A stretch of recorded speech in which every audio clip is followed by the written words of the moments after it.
Muchas gracias a todos por aún permanecer en este recinto. La verdad es que puede sonar duro hacer o tener un curso de química a las 8 de la noche, pero voy a intentar de ser muy directo y no hablar tanto de química, aunque el título me delata. Quiero partir mostrando o ilustrando qué es lo que es la energía química y cómo la podemos observar en este pequeño experimento. Fíjense ustedes lo que ocurre.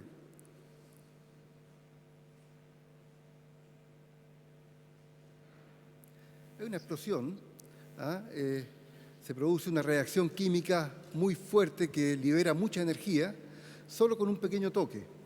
Eso indica que, como decía Peter, hay mucha energía en los compuestos químicos, ¿ya? Y esa energía la podemos usar en favor del hombre, ¿ya? Y no en contra de él. Esa es la idea de usar la química para tener energías nuevas, verdes, como decía Peter, y renovables. Y un poco voy a tratar de hacer pasar la idea rápidamente sin tener que entrar en detalles muy técnicos. Siempre hay que partir por el principio, el origen. La química originalmente era eso, un poco en la época de la alquimia, ¿no es cierto?, donde la ciencia, el aparato de destilación, el arte y la religión se mezclaban, ¿ya? Y entonces había una discusión de cuál de las tres disciplinas podía prevalecer una sobre la otra. Era complicado, era duro. La situación se ilustra en estas ilustraciones. Más adelante se vio una luz a través de el fundador de la química moderna, que es Antoine Lavoisier, pero Antoine Lavoisier tuvo un final muy duro. La República no precisa ni científicos ni químicos. No se puede detener la acción de la justicia y por esa razón fue decapitado. De manera que en la trayectoria de los científicos no ha sido siempre fácil y siempre han habido dificultades como la que Antoine Lavoisier sufrió. Ahora, la química para la mayor parte de ustedes debe ser, y lo es de hecho, una ciencia experimental. Y Auguste Comte, un filósofo francés del siglo XVIII, decía que cualquier intento de usar métodos matemáticos en el estudio de reacciones químicas debe ser considerado irracional y contrario al espíritu de la química. La química debe mantenerse como una ciencia puramente experimental. Más aún, dice, si el análisis matemático adquiere un lugar importante en química, una aberración que es felizmente casi imposible, produciría una rápida degeneración de esa ciencia. Y bien, en el siglo XXI, las matemáticas juegan un rol preponderante en la química. Y la química es hoy una ciencia menos empírica, más precisa, es una ciencia que descansa en bases teóricas sólidas.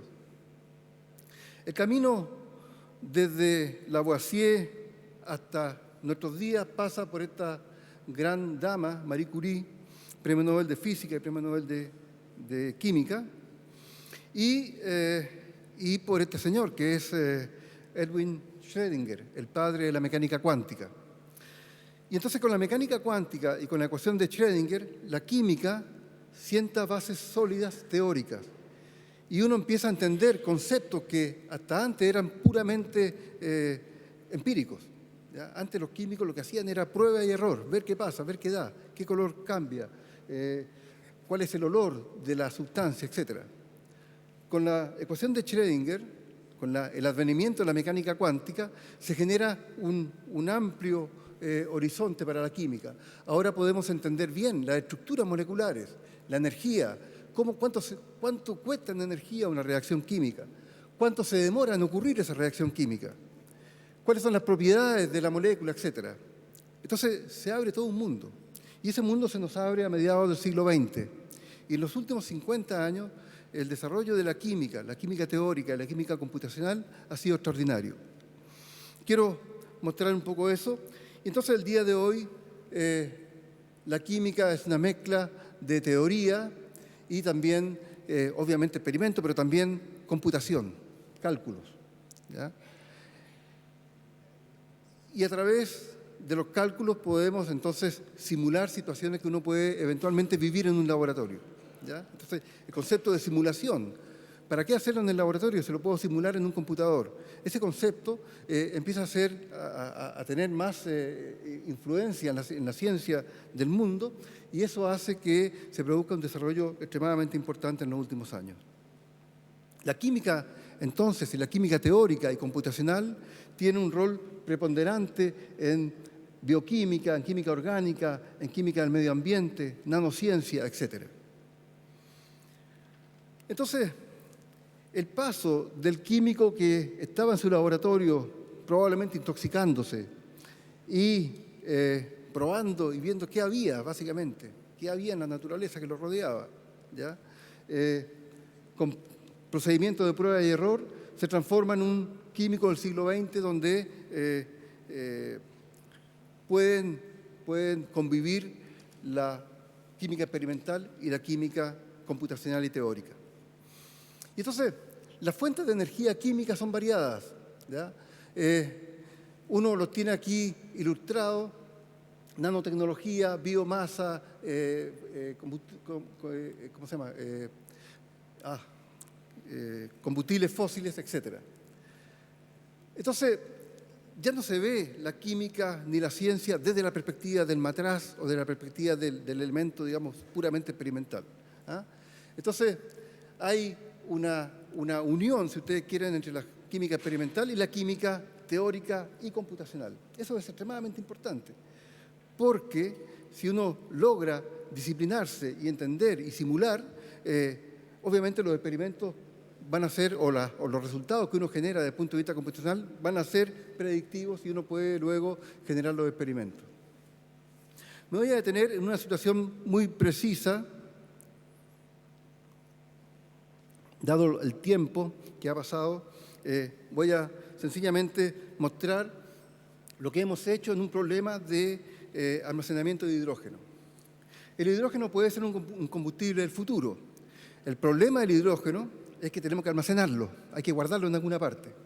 Y entonces, ese es un problema que los químicos hemos observado y nos hemos dado cuenta que el hidrógeno puede ser almacenado como gas a altas presiones, por una parte. Por otra parte, puede ser almacenado en tanques, como líquido, en tanques a muy baja temperatura, o como sólido, absorbido en distintos sitios metálicos o enlazados a compuestos químicos. Entonces, aparece, digamos, la posibilidad de guardar hidrógeno de esta manera, que es una manera química, ¿ya? Entonces, aquí viene el dilema o el interés nuestro, más bien, para resolver un problema, que es caracterizar cómo guardar hidrógeno, por una parte, y cómo usarlo luego, para tener energía limpia, para hacer andar un automóvil, por ejemplo. ¿Qué hacemos nosotros? Bueno, lo primero que hacemos es generar una teoría para entender cómo ocurren las reacciones químicas, ¿ya? Las reacciones químicas, en nuestro entender, consisten en un conjunto de eventos químicos, rupturas y formación de enlaces, ¿ya? Esas son las situaciones que van a liberar o van a producir energía. Una reacción química siempre ocurre absorbiendo energía o emitiendo energía, ¿ya? Y esa es la energía que uno quisiera atrapar. Entonces, lo que hemos hecho, básicamente, es generar una teoría para entender exactamente el mecanismo de las reacciones químicas, cómo exactamente ocurren. Y luego de eso, hemos aplicado esa teoría para generar o diseñar moléculas que permiten atrapar el preciado hidrógeno. Y lo hemos hecho. Hemos estudiado algunos sistemas como los llamados aminocarbenos, ¿ya? Y hemos logrado establecer exactamente, cuando digo exactamente, paso a paso, cómo ocurre la reacción química.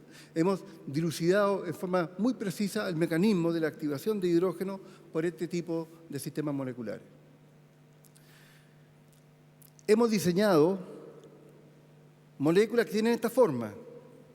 Fíjense ustedes, esto es un sistema de carbono y aquí afuera tengo justamente el atrapador de hidrógeno. ¿Y saben lo que es el atrapador de hidrógeno?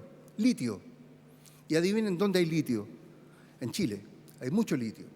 Y entonces, puede ser efectivamente un elemento central para el desarrollo de nuevas tecnologías y de almacenamiento de hidrógeno. Lo que hemos hecho es diseñar esta molécula y darnos cuenta de que esta molécula es capaz de atrapar hidrógeno a temperaturas bajas y soltarlo, liberarlo a temperaturas altas, que es exactamente lo que requiere un motor, por ejemplo, de combustión.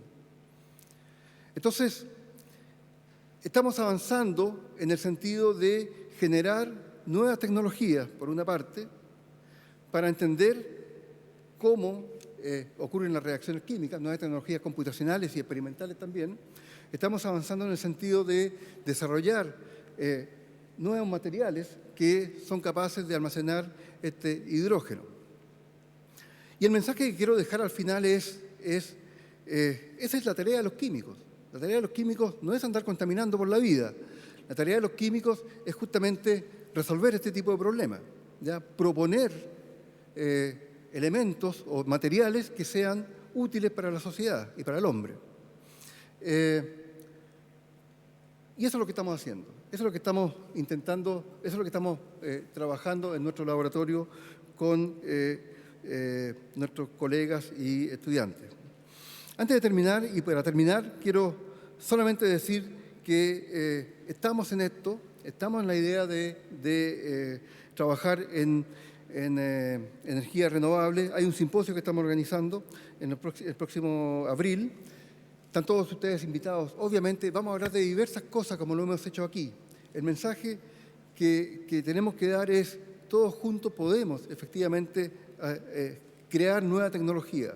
Todos juntos podemos efectivamente crear ciencia de alta calidad y que nos lleve a tener un estándar de país desarrollado.